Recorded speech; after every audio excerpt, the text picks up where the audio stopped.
നമസ്കാരം, എല്ലാ കുട്ടികൾക്കും ഗിരീഷ് സാറാണ്. ഇനിയും മുതലുള്ള ഈ വർഷം ചിലപ്പം പബ്ലിക് എക്സാം മാർച്ച് 3-ാം തീയതി ഓൾറെഡി പറഞ്ഞിട്ടുണ്ട്. ഈ വട്ടത്തെ പബ്ലിക് എക്സാം +1 +2ൻ്റെ മാർച്ച് 3-ാം തീയതി സ്റ്റാർട്ട് ചെയ്യുന്നു, മാർച്ച് 30-ാം തീയതി അങ്ങോട്ട് തീരുന്നു. ഇതാണ്. പക്ഷെ ഇനി അങ്ങോട്ട് ഒരുപാട് മാറ്റങ്ങൾ വരാൻ പോവുകയാണ്.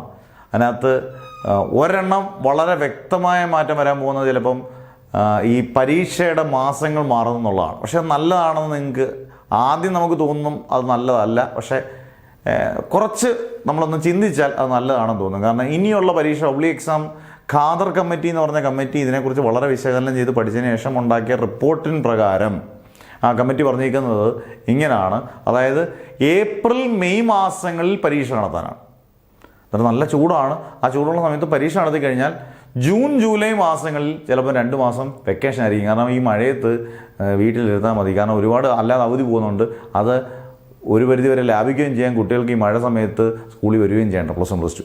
പക്ഷേ ആ രീതി അഡോപ്റ്റ് ചെയ്യാൻ ഖാദർ കമ്മിറ്റി പറഞ്ഞേക്കുന്നത് ഗവൺമെൻറ് സെറ്റാക്കിയാൽ കുട്ടികളുടെ കാര്യവും സെറ്റാണ്.